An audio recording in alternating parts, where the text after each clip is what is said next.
بسم اللہ الرحمن الرحیم۔ جیسا کہ آپ حضرات کو پچھلی ویڈیو میں بتایا تھا کہ اگلی ویڈیو میں انشاءاللہ آپ حضرات کو ان چیزوں کے متعلق بتایا جائے گا کہ جن کا روزے کی حالت میں کرنا مکروہ ہوتا ہے، یعنی ان کے کرنے کی وجہ سے روزے میں کراہت پیدا ہو جاتی ہے۔ تو چلیے شروع کرتے ہیں۔ نمبر 1، روزے کی حالت میں اگر کوئی آدمی منہ میں تھوک جمع کر کے اس کو نگلتا ہے تو اس کا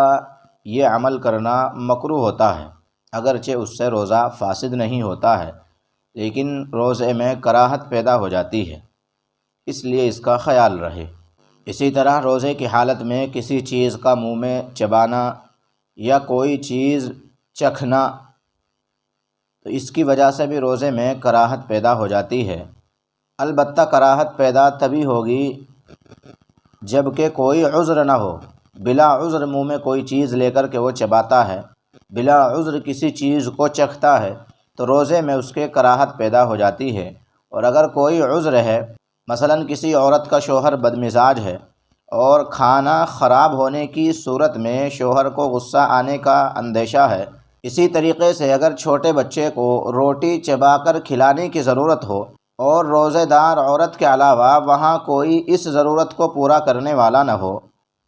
تو بچے کو روٹی چبا کر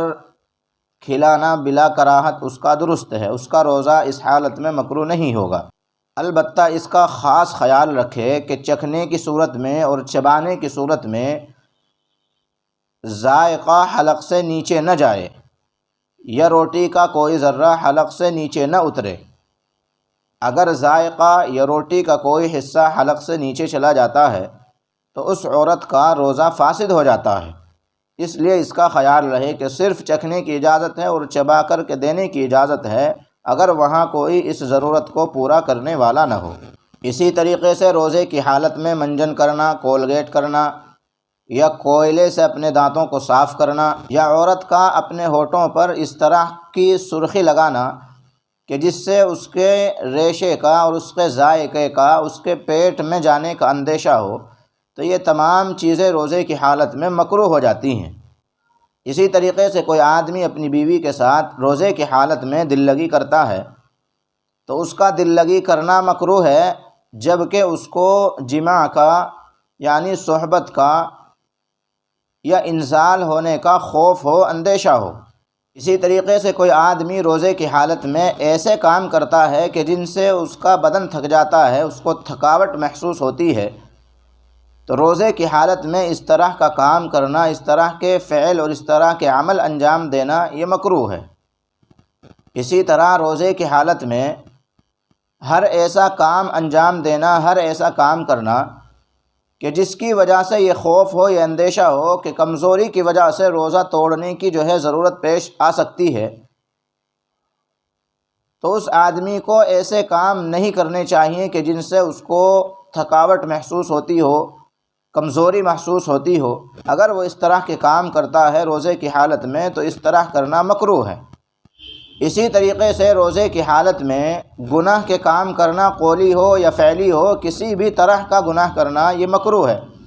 روزے میں گناہ کرنے کی وجہ سے کراہت پیدا ہو جاتی ہے۔ اسی طریقے سے غسل کی حالت میں کلی میں مبالغہ کرنا، ناک میں پانی چڑھانے میں مبالغہ کرنا یہ بھی مکروہ ہوتا ہے۔ اگر وہ مبالغہ کرتا ہے تو مبالغہ کرنا روزے کی حالت میں مکروہ ہو جاتا ہے۔ اسی طریقے سے بیوی کا شوہر کی اجازت کے بغیر نفلی روزہ رکھنا یہ بھی مکروہ ہے۔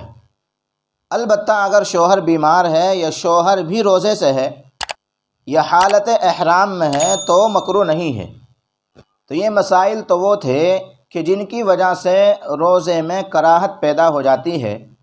یہاں سے وہ مسائل شروع ہوتے ہیں کہ جن کی وجہ سے انسان اپنے روزے کو توڑ سکتا ہے۔ کچھ ایسے کام ہیں، کچھ ایسی ضرورتیں ہیں، کچھ ایسی تکلیفیں ہیں، پریشانیاں ہیں کہ جن کی وجہ سے انسان کو روزے میں افطار کرنے کی اجازت ہو جاتی ہے، اپنے روزے کو توڑنے کی اجازت ہو جاتی ہے۔ یہاں سے انشاءاللہ آپ کو وہی مسائل آپ حضرات کے سامنے واضح کرنے کی کوشش کر رہا ہوں۔ نمبر 1، اگر کسی آدمی کو روزے کی حالت میں اچانک ایسی ضرورت پیش آ جاتی ہے کہ جس کی وجہ سے اس کو روزہ توڑنا ہی پڑے گا،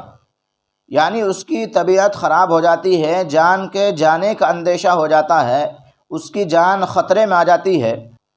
یا اس کو بیماری کے بڑھ جانے کا خوف ہے، اندیشہ ہے، تو اس آدمی کا اپنے روزے کو توڑنا، اپنے روزے میں افطار کر لینا جائز ہے، درست ہے، البتہ بعد میں اس کی قضا کرے گا۔ اسی طریقے سے کوئی حاملہ عورت ہے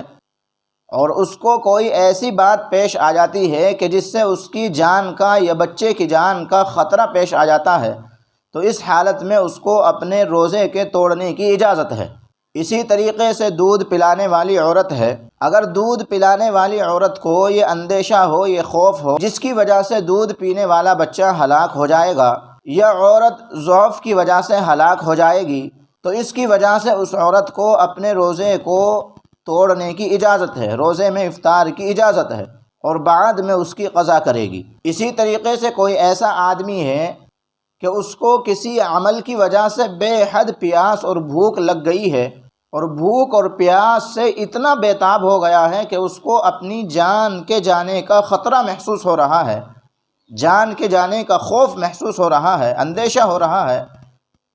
تو اس آدمی کا اپنے روزے کو توڑ دینا درست ہو جاتا ہے۔ لیکن اگر اس آدمی نے جان بوجھ کر کے ایسا کام کیا تھا